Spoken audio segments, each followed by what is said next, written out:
everyone, this is Dr. Aarti Mandal and you are watching my channel Happy and Healthy Life. Welcome everyone. Last topic पे हम stomach flu के बारे में discuss किए थे जो वायरल इन्फेक्शन से होती है, और आज हम डायरिया इन चिल्ड्रंस के बारे में बात करने वाले हैं, आप सबसे शेयर करने वाले हैं। तो चलिए वीडियो को शुरू करते हैं। अगर किसी ने मेरा चैनल को लाइक सब्सक्राइब नहीं किया है तो प्लीज़ सब्सक्राइब कर लीजिए।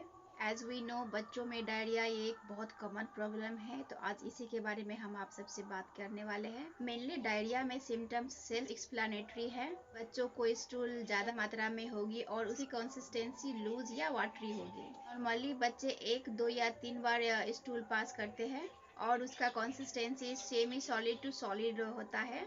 पर अगर किसी बच्चे को डायरिया होता है तो वो 2-3 बार से ज़्यादा स्टूल पास करते हैं। इसकी कंसिस्टेंसी लिक्विड या वाटरी रहेगी। कई बार बच्चे फ्रीक्वेंसी थोड़ा ज़्यादा जा रहे होते हैं, जैसे 3 या 4 बार जाते हैं, लेकिन उसकी कंसिस्टेंसी ठीक रहती है सेमी सॉलिड, तो हम उसे डायरिया लेवल नहीं करेंगे।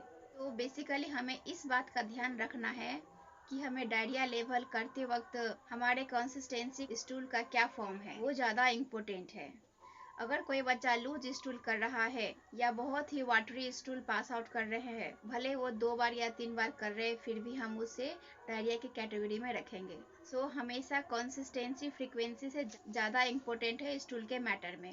अब जब भी बच्चे को एक सर्टेन क्वांटिटी से ज़्यादा स्टूल पास हो रहे हो और लूज स्टूल हो रहा हो और वाटरी फॉर्म में हो, जिसे कि हम डायरिया बोल रहे हैं, तो बहुत हाई चांस है कि बच्चा एक तो वाटर लॉस कर रहा है, बॉडी में एक्स्ट्रा उनके इंटेस्ट वाटर को एब्जॉर्ब नहीं कर पा रहा है, और इसी के कारण से स्टूल में वाटर की क्वांटिटी ज़्यादा मात्रा में है, और साथ में कुछ इलेक्ट्रोलाइट्स भी जैसे कि सोडियम, पोटासियम, क्लोराइड, ये भी स्टूल में ज़्यादा लॉस हो रहे हैं।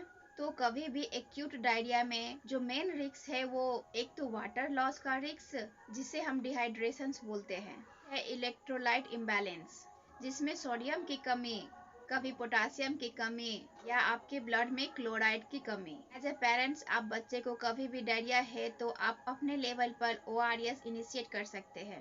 बेसिकली इसका कॉज जो होता है वो वायरल कॉज होता है, बैक्टीरिया कॉज होता है, प्रोटोजुआ कॉज होता है, साइड इफेक्ट्स ऑफ एंटीबायोटिक भी होता है, लैक्टोलोज इंटॉलरेंस मीन्स किसी व्यक्ति को और दूध नहीं पचता है, उससे एलर्जी होता है, तो उससे भी उसको डायरिया हो सकता है। ओवर ईटिंग से भी डायरिया होता है, अल्कोहल से भी डायरिया होता है। ये सारे कॉजेज है डायरिया होने का। अगर किसी पेशेंट्स को वायरल कॉज से अगर डायरिया हुआ है तो वो 3 to 5 डेज में अपने आप ही ठीक हो जाएंगे, इसमें एंटीबायोटिक नहीं जाएगा। उसे बस आप हाइड्रेट रखने के लिए ORS, ओरल रिहाइड्रेशन सोल्यूशन जो है वो आप देते रहिए। ORS जो है आप अपने लेवल पे कोई सा भी कॉज है, viral cause, bacterial cause, protozoa cause या फिर कोई भी कॉज है, सब कॉज में ORS मस्ट कंपलसरी है, बिकॉज डायरिया का कॉज जो भी है, और डायरिया के वजह से पेशेंट्स में जो लॉस होता है वाटर और इलेक्ट्रोलाइट्स का, जिसके वजह से बॉडी में डिहाइड्रेशन होता है, जो कि बहुत ही ज्यादा डेंजरस है।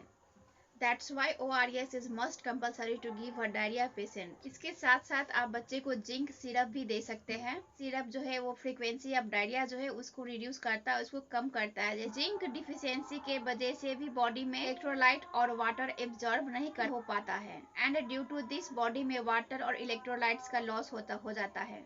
जिंक सिरप आप बच्चे को दे सकते हैं। अगर 6 महीने से नीचे का बच्चे तो उसको 2.5 ml आप दे सकते हैं। अगर एबव 6 मंथ का बच्चा है तो आप उसे 5 ml दे सकते हैं। नेक्स्ट प्रीबायोटिक है। प्रीबायोटिक भी डायरिया में बहुत हेल्प आती है, बहुत यूजफुल होता है। प्रीबायोटिक हमें अपने डॉक्टर से कंसल्ट करके राइट प्रीबायोटिक ही अपने बच्चे को देना है। इससे भी डायरिया का जो ड्यूरेशन है वो कट होता है। अगर पेशेंट्स में बैक्टीरियल कॉज है या फिर प्रोटोजोअल कॉज है तो उस टाइप के डायरिया में एंटीबायोटिक जाएगा। वायरल डायरिया में एंटीबायोटिक का कोई रोल नहीं है, पर बैक्टीरियल इन्फेक्शन से अगर बच्चे को डायरिया हुआ है या फिर किसी को भी डायरिया हुआ है तो उसमें एंटीबायोटिक जाएगा ही जाएगा। मेडिसिन है, कुछ एंटीबायोटिक्स है वो दे सकते हैं, जैसे कि आप लोपेरामाइड दे सकते हैं। लोपेरामाइड एक एंटी मोटिलिटी ड्रग्स है। ये जो पेट में जो बॉबल्स आते हैं, बॉबल्स को डिक्रीज करते हैं। लोपेरामाइड भी आप दे सकते हैं। 0 to 6 ईयर्स बच्चे को आप नहीं दे। 6 से 12 साल के बच्चे हैं तो उसे आप 2 mg दे सकते हैं। 12 एंड एबव के बच्चे हैं तो उसे आप 4 mg दे सकते हैं। आप इसको TDS दे सकते हैं। रेसिका डोट्रिल भी आप दे सकते हैं। ये एंटी सेक्रेटरी ड्रग है। आप इसको एडल्ट में दे सकते हैं, बच्चे को नहीं देना है। 12 साल से ऊपर बच्चे को आप दे सकते हैं 100 mg TDS आप दे सकते हैं, but not more than 7 days. जैसे ही आप स्टॉप हो जाता है तो आपको इस मेडिसिन को भी स्टॉप कर देना है, इसे कंटिन्यू नहीं लेना है। चिल्ड्रंस है तो आप 1.5 mg पर केजी पर डोज आप दे सकते हैं। पेशेंट्स को अगर डायरिया के साथ साथ ब्लड आ रहा है, डायरिया के साथ साथ फीवर भी हो रहा है, तो ये एक बैक्टीरियल इन्फेक्शन का साइन है और ऐसी सिचुएशंस में ORS तो लेना ही है। नेक्स्ट हम इसमें आप ओफ्लक्स OZ दे सकते हैं।